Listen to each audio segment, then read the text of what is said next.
So I was one of those wives who was posting on the internet about my bad marriage and how my husband was treating me. Remember, I had posted a video that kind of went a little viral, and the comments were just all of these mainly women just telling me, leave him, he doesn't like you, he doesn't care about you, he doesn't love you. And it was kind of jarring for me because in a way I had already made the decision to stay married. I didn't post on here with the intention of getting a divorce. I knew how my husband was. I knew the kind of person he was. I knew what our marriage was about, really. I gave up and just resigned myself to my fate because getting a divorce just seemed like an impossible thing. The reason why it's hard for you or someone you know of to leave a relationship that is clearly not good for them, their partner is treating them horribly, they're not having any sort of gain from the relationship, it's because of a very deep psychological intertwining of two factors.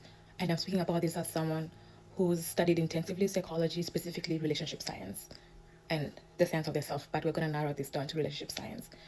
So obviously, if you're in a relationship most of the time and you're having a good time, you're happy, it's because the outcome of that relationship is positive.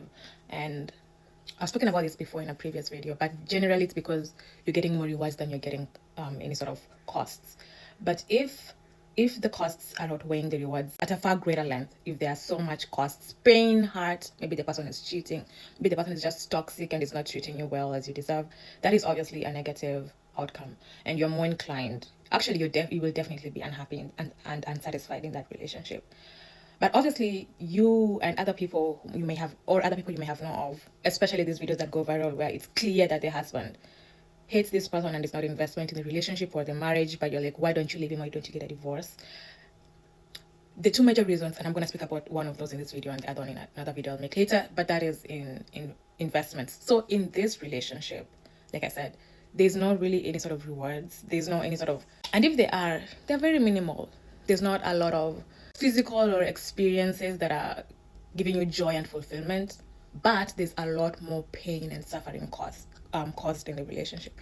So if you get to a point you're like, I'm clearly unhappy, but it's so hard for me to leave, I really want to get to a better place, I want to leave this person behind. Why is it so hard for me to leave him?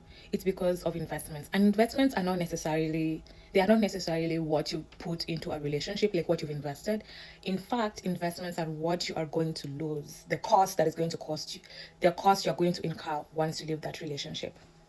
And these costs can be physical things, and they can also be experiences. So they can be, I have children with this person, and it's going to cost my children so much emotional injury to leave them. That is a cost. It could be, I don't have any sort of monetary, financial income because maybe I'm a stay-at-home mom. I don't work. So that is a cost because you're depending on this person to put a roof over your head and to provide food for you and your kids. Or it could be even experiences. It could be intangible. It could be things